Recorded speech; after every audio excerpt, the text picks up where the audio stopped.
29장까지는 역시 다윗의 통치인데 그 핵심 내용은 다윗이 성전 건축에 대한 열심이 있고요. 또 그 레위 사람들에 대한 조직이 여러 장 걸쳐서 나오고 있습니다.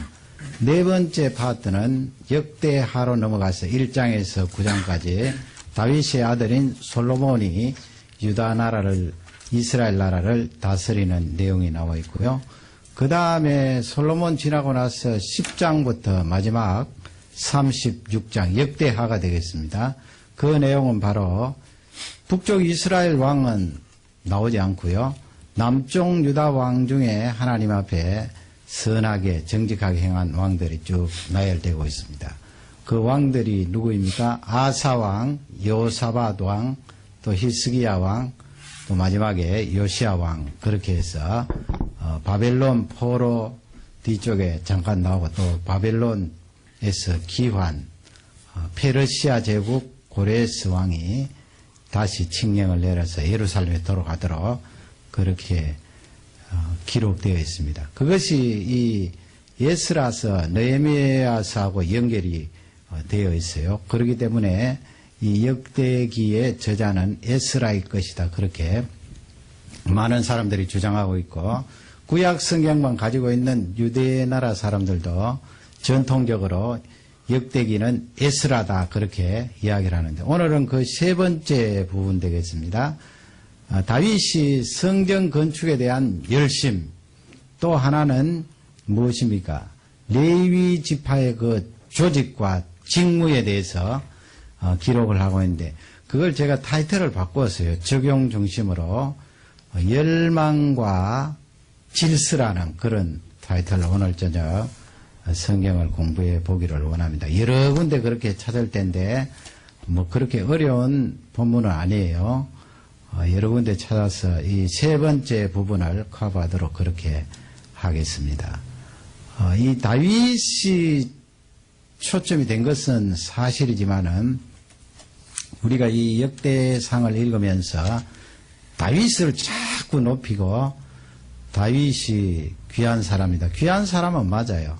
그러나 성경이 우리에게 알려주시는 말씀은 다윗이 거의 완벽한 것처럼 하나님 앞에 그가 너무나 잘했기 때문에 하나님께서 그와 언약을 세우시고 그 하나님의 은혜는 조금 밀쳐버리고 다윗이 한 그 공적만 나타낼 수가 있는데 그렇지 않습니다. 그렇게 성경을 보면 안 되고요. 이 두 번째 파트와 세 번째 파트 다윗의 통치인데 더욱이 다윗이 이 성전 건축을 위해서 얼마나 적극적으로 열정적으로 그렇게 사모를 합니까? 그럼에도 불구하고 다윗이 높임 받아서는 되지 않아요. 그 우리가 다윗을 따라가야 된다. 자꾸 그렇게 다윗을 모델로 삼아서 그렇게 신앙생활을 해야 된다. 그렇게 초점 맞추기보다는 지금 이 세 번째 파트에서 그 하나님의 마음을 유다 백성들에게 잘 드러내신 거예요. 그들이 죄지어서 망하였잖아요. 뭐 죄지으면은 틀림없이 하나님 앞에 두드려 맞고 망하게 되어 있습니다. 그 죄짓고 징계를 받아서 바벨론에서 70년 동안 포로 생활을 하게 되는데 다시 하나님께서 그 백성들을 회복시켜 주시잖아요. 그 회복시켜 주시는 근거가 너희들은 아브라함 때부터 아담의 후손으로서 내가 너희들을 선택한 그런 백성이 된다. 그리고 너희 조상 다윗에게 그 왕위가 영원토록 견고하게 서리라. 언약을 세운 그 여호와 하나님이다. 그 여호와 하나님의 마음은 이러하다 해서 지금 다윗에 대한 그 기록을 성경께서 우리에게 알려주시면서 하나님의 마음을 잘 드러내시는 거예요. 오늘 그래서 이 말씀을 가지고 다윗이 이렇게 잘했다 저렇게 잘했다 다윗이 얼마나 부러운가 다윗을 나의 신앙의 모델로 삼자 그렇게 적용하지 말고 하나님의 마음을 우리가 더 잘 알면 되잖아요. 그것이 성령께서 우리에게 가르쳐 주시는 중요한 목적이에요. 설교가 이제 그냥 슬쩍슬쩍 그렇게 지나가다가 보면 늘 다윗에게 초점을 맞추고 다윗을 모델로 삼아서 우리가 그 뒤를 따라가야 된다. 그렇게 나갈 수 있는데 이 역대기가 유대 백성들에게 알려주시는 말씀, 우리에게 알려주시는 말씀은 너희들이 그렇게 징계를 받고 죄로 말미암아 멸망을 당했지만은 지금은 회복이 되고 여전히 하나님의 언약의 백성으로 살아가고 있다. 그러므로 하나님의 이 심정을 잘 이해하고 파악을 해라. 그 말씀이에요. 그것을 다윗이라는 이 왕을 통하여서 우리에게 잘 알려주고 있습니다. 에스라가 그런 관점에서 초점을 맞추어서 우리에게 알려주고 있습니다. 하나님의 그 심정을 헤아리고 우리가 파악하는 것이 그토록 중요합니다. 그 두 가지예요. 하나님의 심정, 우리에게 요구하시는 거겠지요. 바라시는 거겠지요. 왜냐하면 하나님의 백성이기 때문에. 그 첫째가 무엇인가 하면 바로 열망입니다. 열망. 열정이라는 단어하고 열망이라는 단어를 오늘 놓고 곰곰이 생각해 봤는데, 열정이라는 타이틀을 붙이려고 하니까 너무 이 인간의 그런 노력이라든지 인간의 바둥걸음이라든지 인간의 그런 대가, 성과, 그런 것이 많이 가미된 것 같아요. 열정, 그러니까. 좀 그렇잖아요. 인간 쪽에서 그런 절대적인 열정을 가지고 하나님 앞에 나아갔더니 하나님께서 은혜를 부어주시더라. 그래서 여기서 조금 더 생각할 것은 열정보다는 그것도 맞는 말씀이겠지만 열망이 더 나은 것 같아요. 열망. 열성적인 우리의 열심이 있는데 거기에다가 바라보는 것이 있다는 거예요. 시선을 어디에 두는가? 바로 시선을 하나님께 두고 하나님을 바라보고 내 속에 열심을 가지는 그것이 바로 열망이에요. 열망. 하나님이 우리에게 원하시는 것은 너희가 하나님의 백성으로 열망이 있어야 되지 않겠느냐, 이 말씀이에요. 유다 백성들이 왜 그렇게 철저히 멸망을 당했는가? 예루살렘 성전이 다 부서지고 예루살렘 성이 다 회파되었는데 왜 그렇게 된 거야? 너희들 마음속에 여호와 하나님을 열망하는 열망이 없지 않았느냐? 열망이라는 것은 내 속에 하나님을 향한 열심이 있는데 그 열심이 바로 하나님을 바라보고 쳐다보는데 초점이 맞춰져 있다는 거 아니에요. 그들이 그런 열망이 있었더라면 죄를 지을 리가 없지요. 그런 열망을 가지고 어떻게 우상을 섬길 수가 있습니까? 그러기에 하나님의 그 심정은 열망을 가지라는 거예요. 나를 향하여 열망을 가지라. 내가 모든 것을 가지고 있지 않느냐. 모든 능력과 모든 주권이 나에게 있는데 왜 너희들은 엉뚱한데 시선을 두고 엉뚱한데 바라보다가 우상 섬기고 이렇게 징계를 받아서 70년 동안 종살이 하다가 이제 다시 돌아왔는데 다시 그 아픔을 갖고 여전히 아픔을 갖고 출발을 하는데 힘을 내고 용기를 내어라. 아무리 너희들의 상처가 크다 할지라도 나를 향한 열망만 있으면 살 수 있는 귀한 존재이다 하는 것을 우리에게 잘 알려주고 있습니다. 그러면 다윗이 어떤 열망을 가지고 하나님 앞에 나와갔습니까? 그것을 우리가 살펴보는 일이 중요한데요. 먼저 22장, 다윗의 그 열망을 살펴보려면 22장, 28장, 29장 그렇게 되어 있어요. 양쪽으로 나누어졌는데 22장 차근차근 읽어보겠습니다. 22장 2절 되겠습니다. 다윗이 명하여 이스라엘 땅에 우거하는 이방 사람을 모으고 석수를 시켜 하나님의 전을 건축할 돌을 다듬게 하고. 지금 다윗 시대에 그렇게 하는 거예요. 실제적으로 하나님께서는 다윗이 성전 건축하려고 할 때 짓지 마라 그랬잖아요. 너는 군인이기 때문에 피를 너무 많이 흘렸다. 피를 손에 그렇게 많이 묻힌 자가 어떻게 성전, 거룩한 성전을 지을 수가 있느냐. 성전은 하나님과 사람 사이에 평화가 이루어지고 죄용삼이 이루어지는 곳인데 너는 군인이기 때문에 성전을 지을 수 없다. 그러나 너의 아들이 솔로몬인데 솔로몬이 샬롬 아니에요. 샬롬. 평강의 왕. 너의 아들 솔로몬 그 평강의 왕이 예루살렘 성전을 짓겠다. 그럼에도 불구하고 이 다윗은 아들이 성전을 지을 수 있도록 자기가 살아있을 때 다 준비하는 거예요. 다 준비해요. 그러니 다윗이 가지고 있었던 그 열망을 잘 설명하고 있잖아요. 오늘 저녁에는 다윗을 본받자 그 말씀에 초점을 맞추지 않는다고 했습니다. 하나님의 심정이 내가 너희들에게 이야기하니 열망을 가지라는 거예요. 나를 쳐다보고 나에게 시선을 맞추라는 것입니다. 다윗이 하나님을 쳐다보고 하나님께 시선을 맞추니까 이 돌 깎아 다듬는 사람을 불러다가 그 기술자로 성전 짓는데 돌을 다 깎아서 준비하는 거예요. 그 열망이 얼마나 강렬합니까? 다윗의 시선은 하나님께 맞춰져 있다. 3절을 다 같이 읽겠습니다.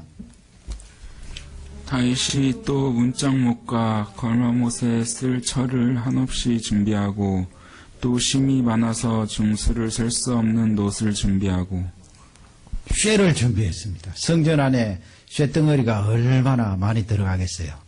놋도 좀 당시에 그 놋이 구하기가 쉽지 않았겠지요. 요즘이야 기술이 발달되고 기계들이 많아서 또 쉽게 만들어내고 구할 수 있습니다만 옛날에는 쉬운 게 아니에요. 그러나 이 다윗은 그런 열망을 가지고 성전을 짓기 위해서 쇠를 준비하는 내용이 나와 있습니다. 4절입니다. 또 백향목을 무수히 준비하였으니 이는 시돈 사람과 두롯 사람이 백향목을 다윗에게로 많이 수운하여 왔습니다. 시돈과 두로와 시돈 하면은 지금은 레바논이잖아요. 레바논의 백향목, 거기 시돈, 두로에서 이 뗏목을 엮어서 지중해를 통해 쭉 와서 요빠 쪽으로 해서 백향목을 들어오는데 바로 솔로몬 성전을 건축하기 위해서 그렇게 나무 재료를 준비하는 다윗을 볼 수가 있습니다. 그가 가지고 있는 열망이에요. 5절을 다 같이 읽겠습니다.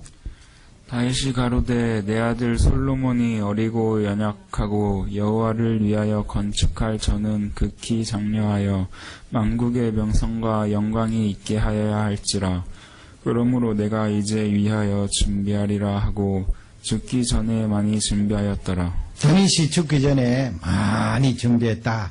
그렇게 요약적으로 역대기 기록자가 성령의 감동으로 기록을 하고 있습니다. 열망입니다. 하나님께서 보시고 기다리시고 우리에게 은혜를 베풀어 주시는 중요한 내용 가운데 열망입니다. 하나님을 쳐다보고 바라보는 그것을 우리에게 말씀하고 있습니다. 28장으로 넘어가 보세요. 28장 14절로 가보세요. 28절 거기도 보면 다윗이 열망을 가지고 이 솔로몬이 지을 그 성전을 준비하고 있는 내용이 나와 있습니다. 28장 14절이에요. 다 같이 읽겠습니다. 또 모든 섬기는 데 쓰는 금기명을 만들 금의 중량과 모든 섬기는 데 쓰는 은기명을 만들 은의 중량을 정하고. 거기 기명이라는 것은 그릇이에요. 성전 안에 쓸 그릇, 기구들. 그것을 정확하게 무게도 달고 모양도 또 치수도 이야기해서 아들 솔로몬이 건축할 수 있도록 그렇게 준비를 하는 것입니다. 그 열망이 대단한 거죠. 15절을 또 다 같이 읽겠습니다. 또 금등대들과 그 등잔 곧 각 등대와 그 등잔을 만들 금의 중량과 은등대와 그 등잔을 만들 은의 중량을 각기 적당하게 하고. 그 성소 안에 들어갈 나중에 성전이 지어지면 그건 건물이잖아요. 지금은 텐트, 성막이지만은 성전 안에 들어갈 기구인데 그 들어갈 기구는 다 똑같죠. 그러나 이 다윗이 중량을 정확하게 이야기하고 그 모양까지, 치수까지 이야기하고 있는 내용이 나와 있습니다. 얼마나 이런 열망을 가지고 성전 짓기를 고대하고 있는지요. 그 다음에 29장으로 넘어가 보세요. 29장 4절이 되겠습니다. 4절 다 같이 읽겠습니다. 곧 오빌의 금 3,000달란트와 천은 7,000달란트라 모든 정벽에 입히며. 금 3,000달란트 하면 원 달란트가 34kg 조금 넘어요. 금덩어리 34kg 하면 우리가 겨우 들 수 있을까요? 34kg. 지금 3,000달란트 하면 몇 톤이에요? 대충 제가 계산해 보니까 약 100톤, 금덩어리가 100톤이에요. 다윗이 금덩어리 100톤을 준비하고 그 다음에 은을 얼마나 준비해요? 7천 달란트. 은 7천 달란트 하면 몇 톤 되겠어요? 230톤 되겠죠. 230톤. 어마어마한 금과 은을 준비하고 있습니다. 하나님을 바라보고 거기에 시선을 집중하면서 다윗이 열망을 가지고 성전을 짓기로 사모하고 기다렸다 하는 것을 우리에게 잘 알려주고 있습니다. 하나님께서는 포로에서 들어온 유다 백성들에게 오늘날 믿음 없는 이 시대에 사는 우리에게 열망을 가지라는 거예요. 열망 자체가 하나님께 시선을 두고 하나님을 바라보는 거 아닙니까? 이 세상 것에 시선을 두고 세상을 바라보면 허무와 우울과 절망뿐입니다. 그러나 하나님께 시선을 두고 그분을 바라보면 거기에 사는 길이 없고 우리에게 큰 은혜와 능력이 부어주는 줄 확신합니다. 두 번째는 무엇인가 하면 질서예요. 질서. 물론 그 속에는 질서 속에는 레위 지파 후손들에 대한 조직, 그 직무들을 이야기하고 27장에 가면 다윗의 군사 조직, 행정 조직을 이야기하는데 이렇게 조직을 갖추고 일을 차근차근 질서 있게 분담시키는 것은 바로 질서를 말합니다. 그 질서를 우리에게 잘 알려주고 있어요. 그 포로에서 돌아온 유다 백성들에게 지금 질서를 적용할 것을 말씀을 하고 있는 것입니다. 그 내용을 이제 살펴보면 이 레위인에 대한 그 조직을 갖추고 일을 분담시키는데 얼마나 조직적으로 잘하는지 23장 3절입니다. 다 같이 읽겠습니다. 레위 사람은 30세 이상으로 계수하였으니 모든 남자의 명수가 38,000인데 다윗 시대에 그랬다는 거예요. 레위 사람들을 30세 이상으로 헤아려 봤더니 38,000명. 그 38,000명을 어떻게 나누는지 4절 5절에 나와 있어요. 4절입니다. 그 중에 24,000은 여호와의 전을 보살피는 자요 6,000은 유사와 재판관이요 24,000명은 여호와의 전을 보살피는 자요. 그 말씀은 제사장이잖아요. 레위 지파라고 다 제사장은 아니잖아요. 아론의 후손들만 대제사장, 제사장 이렇게 대를 이어서 성전 일을 하는데 제사장, 대제사장이 성전 안에 일을 다 할 수 없으니까 거기에 자잘하는 일들 또 굵직굵직한 일들 제사장과 대제사장이 다 감당할 수 없는 그런 부분을 세세히 나누어서 일을 분담시키는데 그 내용이 쭉 나와 있는 거예요. 그 24,000명은 성전 안에서 아론을 도와서 하나님 앞에 제사 드리는 그 성전 안의 일들을 담당시킨 거예요. 그 일들 담당시키는 내용이 23장 뒷부분에 다 나와 있습니다. 뭐 거기 보면은 이 제사 제물을 정결케 하는 것 또 안식일에 첫날에 어떻게 하는 것 그거 다 분담이 되어 있어요. 물론 지금은 예수님 오셔서 그 제사장 레위 지파에 대해서 다 폐지되었습니다만은 지금 여기서 우리에게 주시는 중요한 메시지는 이 제사장들이 레위 지파 사람들이 그 조직을 정비해서 각기 맡겨진 직무대로 일을 잘 진행했다는 거예요. 24,000명은 아론 후손들을 도와서 하나님 앞에 제사 드린 그 일을 적극적으로 도우고 일을 분담했다 하는 것이고 그 다음에 6,000명은 재판관입니다. 행정관. 레위 지파 가운데 그렇게 했다는 거예요. 재판이 많이 일어나니까 임금님 앞에 와서 다 재판을 받지 못하잖아요. 그러니까 레위 지파 사람들 가운데 6,000명을 뽑아서 재판관도 세우고 행정관도 세워서 나라를 다스리도록 했다. 5절을 다 같이 읽겠습니다. 4,000은 문지기요 4,000은 다윗의 찬송하기 위하여 지은 악기로 여호와를 찬송하는 자라. 4,000명 뭐라고 했어요? 문직입니다. 문지키는 사람들. 4,000명, 레이지파 가운데. 또 4,000명은 뭐 한다고요? 찬양대, 성가대. 하나님 앞에 제사드리고 성전에서 거룩한 일을 행할 때 이 성가대, 찬양대가 하나님 앞에 영광 돌리는 그 일을 하는데 4,000명. 그러면 합하면 몇 명이에요? 24,000명, 또 6,000명, 3만 명하고 그 다음에 4,000명, 4,000명, 3만 8,000명인데 그것을 24장부터 다시 상세히 족보처럼 기록하는 거예요. 24장은 아론의 후손들, 제사장들 쭉 나옵니다. 24장. 그리고 25장은 찬양대, 26장은 문지기, 27장은 군사조직, 행정조직에 대해서 이야기를 하는 것입니다. 24장 3절입니다. 24장 3절 다 같이 읽도록 하겠습니다.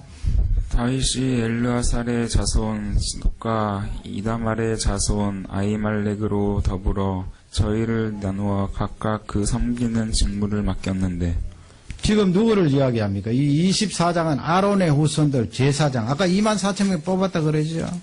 이 24,000명 뽑은 사람이 아론의 후손 제사장들 도와서 하나님 앞에 예배드리는데 적극적으로 협력하고 그 일을 하도록 했는데 거기에 아론의 후손 아들들을 말하는 것입니다. 아론의 아들들은 네 아들들이죠. 나답과 아비우 있고 그 다음에 이다말이라고 있어요. 이다말, 그 다음에 엘라살 그렇게 있는데 나답과 아비우는 레위기 10장에 보면은 하나님께서 명하신 그 법대로 하지 않고 불을 이렇게 옮기다가 그 자리에서 죽었어요. 하나님께서 치심으로. 그 첫 번째 제사장의 역할을 감당하는데 하나님 말씀대로 안 하니까 하나님께서 본보기로 그렇게 쳐서 그 자리에서 죽게 되었어요. 그러니까 두 아들 남았잖아요. 이다말과 엘라살 남았는데 엘르아살의 후손이 누군가 하면 사독이에요. 사독. 그 다음에 이다말의 후손이 누군가 하면 아히멜렉이에요. 여러분 사독 하면은 신약시대에 그 사독의 후손들이 누구예요? 사두개인. 바리새인과 사두개인 할 때 사두개인의 그슬 올라가면 조상이 사독이에요. 그 사독은 엘라살의 후손입니다. 그러니 이 다윗이 이 두 제사장을 세워서 하나님의 귀한 제사의 직을 감당하도록 은혜를 주시고 또 레위지파 사람들 24,000명을 골고루 나누어서 조직을 정비해서 그 제사장들이 하나님 앞에 예배를 잘 드리도록 일을 분담했다는 거예요.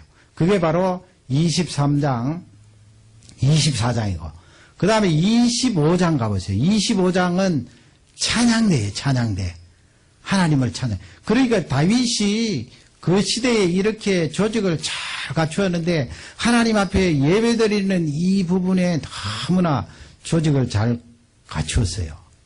물론 다른 일도 잘한 것이 많겠지만은 지금 이 역대기 저자는 그 부분에 강조를 하고 있는 거예요. 다윗을 높이려고 그러는 것보다 하나님의 그 심정을 우리에게 나타내 주기 위해서 지금 찬양대 이 조직도 말씀해 주고 있습니다. 다른 데는 안 나오잖아요. 찬양대 조직. 25장 1절을 다 같이 읽도록 하겠습니다.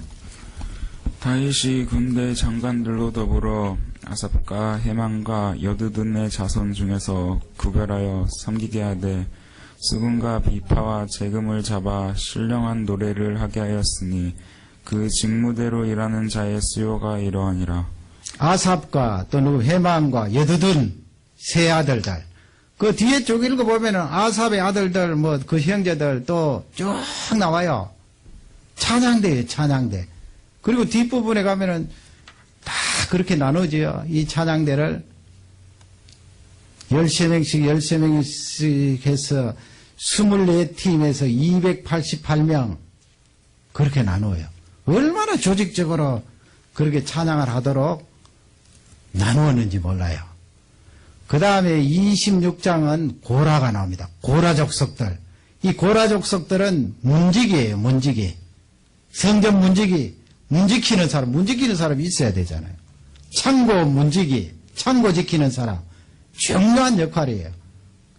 26장 그렇게 말씀하고 27장은 다윗이 나라를 다스릴 때 행정적으로 또 군사적으로 어떤 조직을 갖춰져 있나 그건 한 장을 활용해서 기록해 있고 23장부터 26장 긴 장은 레위지파와 제사장들이 어떤 조직을 갖추어서 이 일을 감당했나 하는 것을 알려주는데 그러면 이게 왜 질서입니까 여러분? 제가 질서로 적용을 하자 그랬잖아요. 이게 질서와 무슨 관계가 있습니까? 질서와 관계가 있죠. 우리 하나님은 질서의 하나님이세요. 창세기를 1장부터 쫙 읽어보면 하나님은 너무나 질서 정연하세요. 예를 들어서 우리가 섬기는 하나님이 이랬다 저랬다 질서 없이 무질서하게 그럴 리가 없지만은 그렇지 않지만은 가정을 해보세요. 그러면 우리가 섬기는 하나님에 대해서 우리가 흔들흔들 할 거 아니에요. 이럴 때는 이렇게 하시고 저럴 때는 저렇게 하시고 그렇게 왔다 갔다 하면서 질서가 없으시면 우리가 절대자로 어떻게 두려워서 섬겨요. 그러나 우리 하나님은 너무나 질서 정연하신 하나님이에요. 야고보 선생님은 하나님은 그래서 회전하는 그림자도 없으시다고 그랬어요. 그만큼 질서가 가득한 분이에요. 그 창세기 이 1장에 보면은 천지를 창조할 때도 짝이 딱 들어맞잖아요. 첫째 날 우주의 근원적인 빛을 창조하시고 넷째 날 그 빛과 연관된 하늘의 해와 달과 별들을 창조하시고 딱 짝이 들어맞도록 질서정연하게 이 세상을 만드셨습니다. 왜 하나님이 질서정연하셔요? 하나님은 빛이시기 때문에 그래요.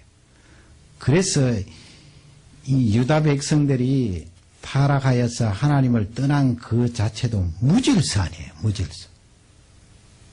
질서대로 살았더라면 그렇게 멸망을 당할 리가 없어요. 질서대로 산다는 것은 질서의 하나님이 말씀해 주신 그 말씀대로 사는 거 아니에요. 유다 백성들이 무질서하게 살았어요. 헛된 것을 바라보았어요. 너무나 그 삶이 무질서해서 하나님께서 징계하시지 않고는 견딜 수가 없으셨어요. 그러므로 하나님께서 우리에게 원하시는 것은 질서 있게 사는 거예요. 질서가 그토록 중요합니다. 내 마음속에도 이 질서가 찾아오지 않으면 힘들죠. 어떤 사람은 그렇잖아요.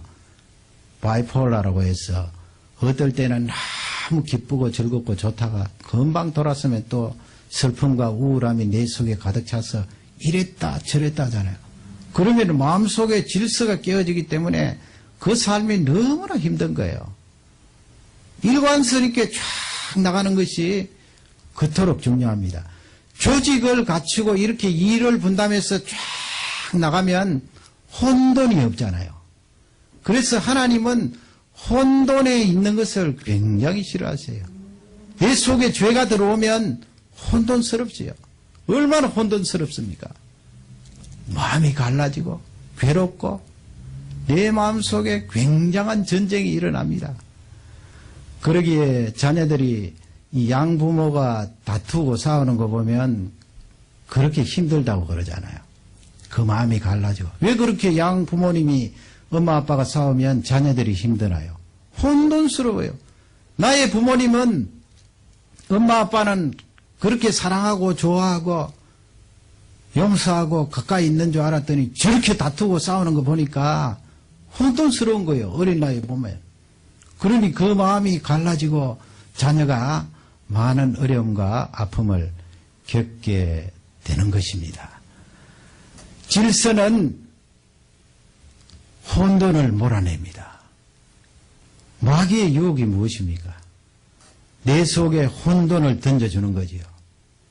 달콤한 사탕을 던져줘서 그 사탕을 그 다음에는 계속해서 너에게 달콤하고 아름답고 좋은 것을 제공해 줄 것이다. 뭘 제공해 줍니까? 그것을 빨아먹고 나면 그 다음에는 혼돈이 계속되고 질서가 부서지니까 삶이 견딜 수가 없는 거예요. 질서라는 것은 혼돈을 물리치는 것입니다. 혼돈을 물리치면 내 속에 질서가 찾아오죠. 그러니 성령께서 우리에게 찾아오시면 이 질서를 큰 선물로 안겨주십니다. 창세기에 보면은 바벨탑 사건이 나오잖아요. 그 바벨 이름의 뜻이 혼돈 아니에요. 혼란. 하나님과 같이 높아지기 위해서 죄가 그 마음속에 가득해서 벽돌을 가지고 탑을 쌓아 올리는데 하나님께서 언어를 흩어버리셨잖아요. 그래서 말이 통하지 않도록 하니까 사람들이 혼란스러워서 다 흩어지게 된 것입니다.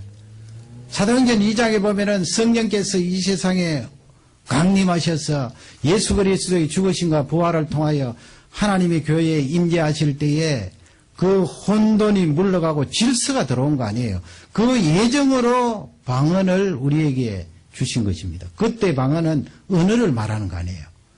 창세기 때 흩어지고 잃어버렸던 은혜를 다시 회복하는 거예요. 하나가 되는 거예요.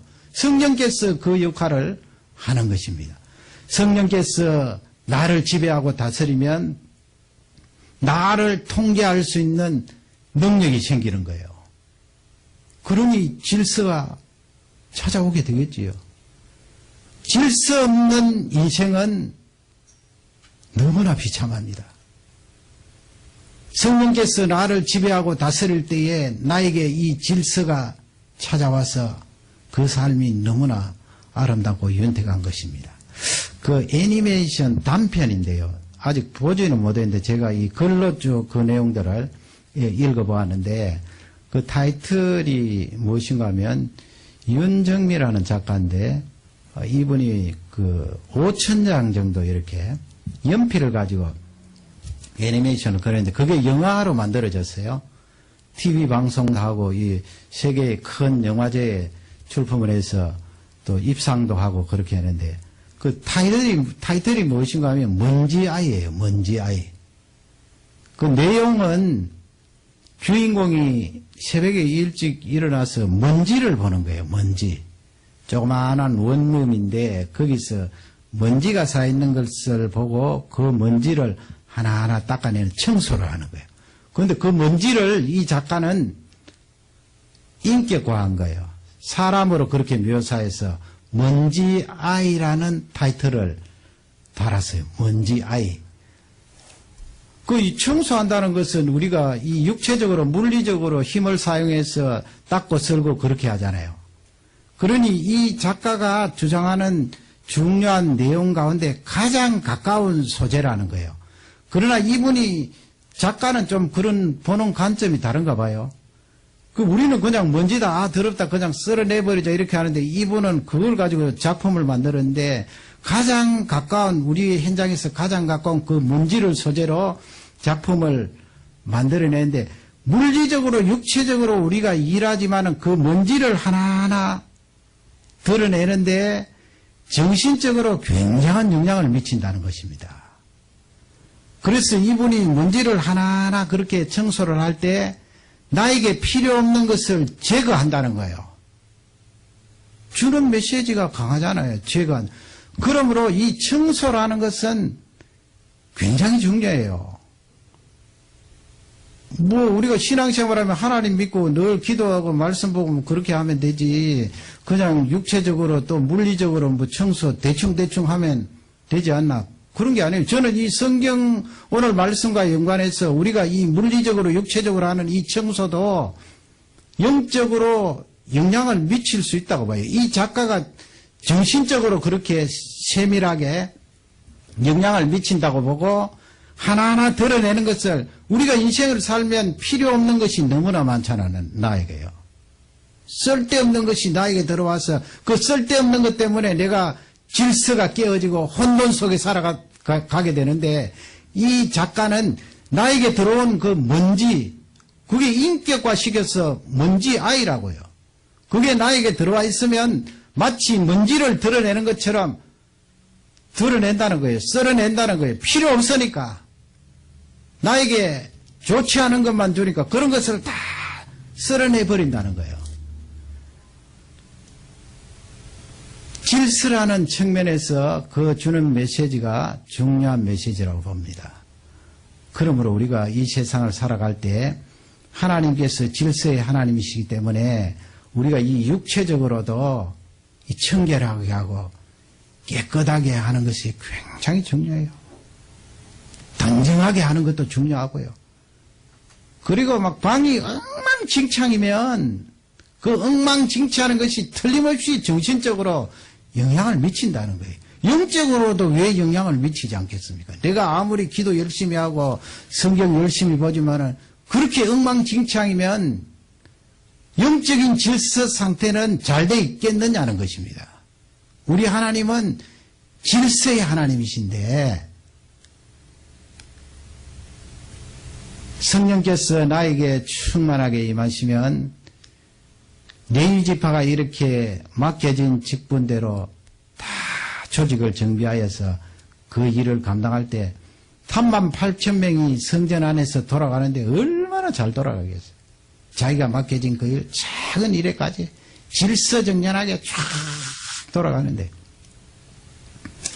저는 그렇게 생각합니다. 머리가 좋다 나쁘다 그것보다도 결국 누가 내적으로 질서정연한가 거기에 성패가 달려있는 거 아니에요?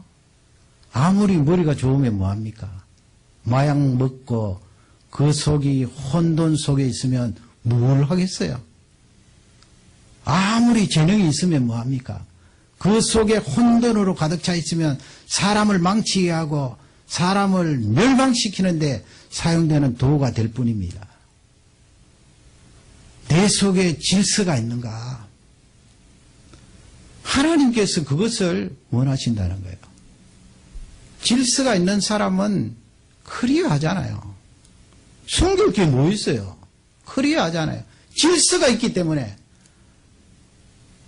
이스라엘 백성들, 유다 백성들이 거짓말하고 불평하고 우상을 섬기고 자식이 얼마나 귀한데 그 자식을 낳아서 불 속에 집어넣어버리고 무질서예요. 깜깜해요. 혼돈 속에 있어요. 그러니 하나님께서 그 백성들을 징계하시고 70년 동안 훈련시키셔서 다시 돌아오게 하신 뒤에 너희들에게 필요한 것은 나처럼 질서를 유지하라는 것입니다. 질서를 가지라는 거예요. 그런 사람이 성공할 것 아니에요. 아, 이런 부분 내가 이쪽 부분으로 지금 넘어갔다 싶으면 끊어내야 되죠. 이건 하나님께서 원하시는 것이 아니다 하면은 잘라내야 되죠. 먼지 아이를 닦아내고 주워내듯이 잘라내고 주워내고 그것이 나를 통제하는 것이고 하나님 말씀에 의해서 그렇게 자기를 통제하면 성령 하나님께서 내 속에 질서를 유지시켜 주시고 그 질서가 바로 샬롬입니다. 평화입니다. 혼돈이 불안이요 두려움이요 염려와 걱정이죠. 하나님께서 나를 질서롭게 하시면 그 평안은 너무나 놀랍습니다. 나를 다스리고 성령 하나님의 능력으로 나를 리드해 나가면서 성령이 주시는 그 은혜와 능력으로 질서를 유지할 때, 야, 너 참 질서를 유지하는 아름다운 나의 백성이구나. 하나님께서 그것을 원하시는다는 거예요. 그 우리는 자꾸 내가 뭐 가진 것이 없습니다. 내가 재능이 없습니다. 그렇게 하나님 앞에 이야기하는데 그게 아니라는 거예요.